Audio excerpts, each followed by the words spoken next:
I'm Nat. And I'm Lo. We go behind the scenes at Google, learning about different stuff we're curious about. And for a while now, we wanted to know more about how the Google Doodles get made. Recently, we got to meet the Doodles team and see some of the doodles they're working on. So in this episode, we're giving you an inside look into how the Lotte Reiniger doodle was made.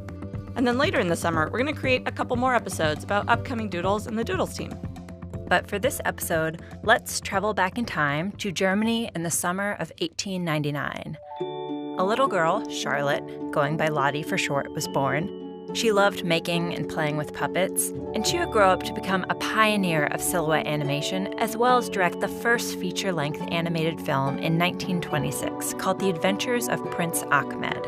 She made over 40 other films during her lifetime, and her work is really an inspiration to many people, including Olivia, who happens to be an animator on the Doodles team. My style is really kind of cute and fuzzy. She made doodles for leap year and Halloween and to celebrate astronaut Sally Ride.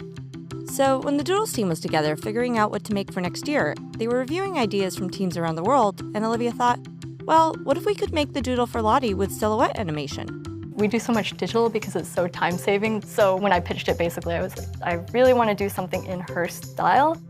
And that really meant that I was going to have to do a lot more hands-on work than I was prepared for. Olivia's first step was to try to build a camera rig like Lotte's.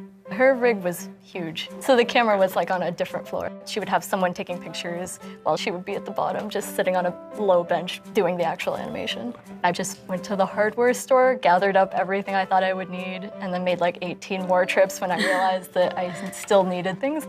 Olivia ended up with a 7-foot-tall multi-plane camera rig. She then began making hundreds and hundreds of puppets and scenery out of black paper, also in the style of Lotte.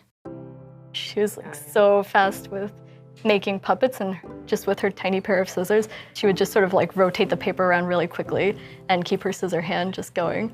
Pretty much what I do is just draw a sketch of it first on black cardstock and then cut it out, pin it, mark where I want the joints to be, and then use really small brads to attach them together or tape. This is Lotte. That's Lotte, yeah. And then I tried to keep Lotte pretty simple because she is in every scene.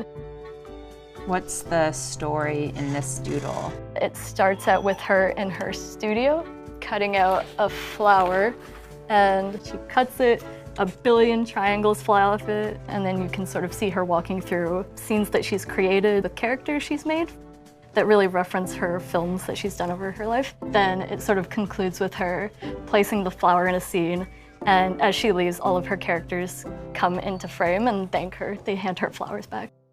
To create the doodle's minute-and-a-half stop-motion film, she took thousands of different photos, carefully arranging and rearranging the puppets and the background elements to create the illusion of movement, and placing things on different planes of glass to create the illusion of depth. Will people be able to see these little brackets? No. That's what's awesome about silhouette animation. It's backlit so heavily that nothing on black really appears.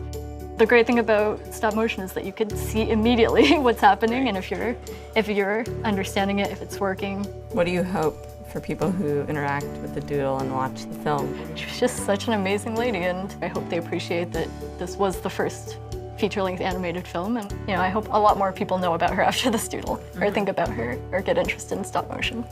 You got two. Yeah, we're into it.